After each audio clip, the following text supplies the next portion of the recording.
இப்போ எங்கே ட்ராவல் பண்ணி போயிட்டுருக்கோன்னா ஃபிஷ்ஷிங் தான் போயிட்டுருக்கோம். வாங்க எப்படி ஃபிஷ்ஷிங் பண்ணுறதுன்னு பார்க்கலாம்.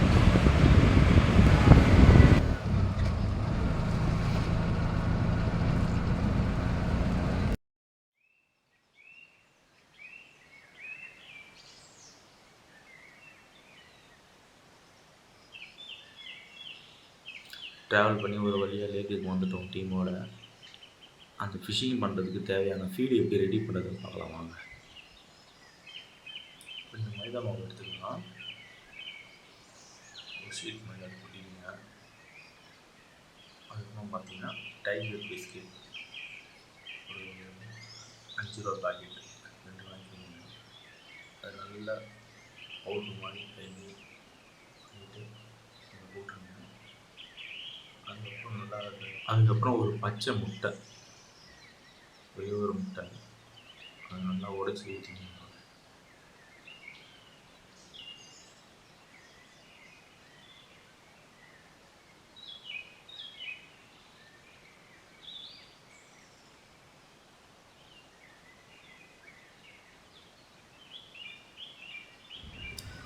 நல்லா சப்பாத்தி மாவு எப்படி பிணைவீங்க அந்த மாதிரி பிணைஞ்சி உருண்டையாக்கிக்கணும்.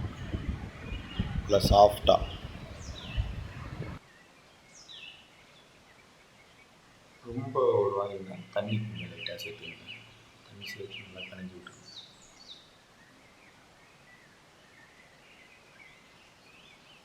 பார்த்தீங்களா, நல்லா சப்பாத்தி மாவு பத்து கொட்டியாச்சு. அது நல்லா சாஃப்டாக பிணைஞ்சி எடுத்துக்கணும். ஃபிஷ்ஷிங் ஹூக்கில் நல்லா கொஞ்சம் ஓரளவுக்கு சின்னதாக எடுத்துக்கிட்டு அதை வந்து ஃபிஷ் அந்த ஹூக் மாதிரி நம்ம எடுத்துக்கணும். நல்லா அதை அழுத்தி அதுக்கப்புறம் பார்த்தீங்கன்னா இந்த மாதிரி இருக்கும். முள் தெரியக்கூடாது, ஃபிஷ்ஷிங் ஹூக்கே தெரியக்கூடாது. அந்த அளவுக்கு போட்டுக்கிட்டு அப்படியே தண்ணியில் எடுத்து போட்டு ஃப்ளோட்டிங் மீன் இருக்கும்போது தெரியும். கொஞ்சம் கொஞ்சமாக கடிச்சு சாப்பிடும். மீன் எனக்கு மாட்டல, நம்ம டீம் மெம்பருக்கு மாட்டிடுது. அந்த மீன் என்ன மீன் பாருங்கள். பார்த்தீங்களா, இதுதான் வந்து கேரளா கறி மீன். அவ்வளோ டேஸ்ட்டாக இருக்கும், அவ்வளோ ருசியாக இருக்கும். நம்ம ஊரில் ரேரு, கேரளாவில் அதிகமாக கிடைக்கும்.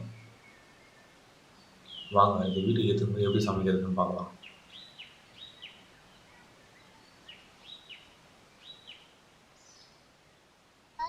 இன்னைக்கு எங்க டாடி பிடிச்ச மீனை எப்படி ஃப்ரை பண்ணலாம்னு நாங்க பார்க்கலாம்.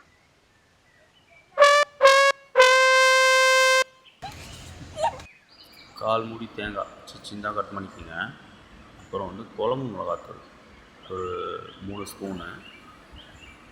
அதுக்கப்புறம் பார்த்தீங்கன்னா 1 ஸ்பூன் சில்லி மிளகாத்தூள். அப்புறம் கொஞ்சம் நல்லா க்ளீன் பண்ணி நல்லா மஞ்சள் உப்பு போட்டு கழுவி மேலே நல்லா கோடு போட்டு வச்சிங்கன்னா தான் நல்லா மசாலா இறங்கும். இந்த மாதிரி இப்போ நம்ம அரைச்சி வச்ச அந்த தேங்காய், மிளகாத்தூள், மஞ்சள்தூள், சில்லித்தூள்லாம் போட்டு அரைச்சோம் சாந்து, இந்த மாதிரி நல்லா அரைச்சி எடுத்துக்கணும் நைஸாக.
பார்க்கறதுக்கு.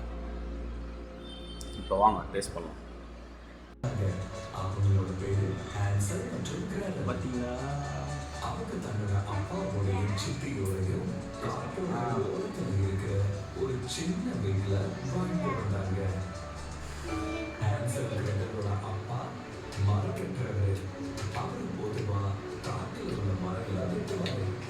ஆனா மரங்களை வெட்டி கொடுக்கறதால அவருக்கு அதிக பணம் கிடைக்கிறது இல்லை. அதனால அந்த குடும்பத்தில் உள்ள எல்லாரும் சாப்பிட்றதுக்கு போதிய உணவு கிடைக்கல. ஆன்சர் கிரேட்டலோட சித்திக்கு அந்த பசங்களை சூப்பராக இருக்குது. வீட்டில் ட்ரை பண்ணி பாருங்க. அதோட முக்கியமான விஷயம் என்னென்னா, நம்மளே பிடிச்சி மீன் பிடிச்சி நம்மளே ஃப்ரை பண்ணி சாப்பிட்றது சுகமே தனி. நீங்களும் ட்ரை பண்ணி பாருங்க. பாய் பாய்.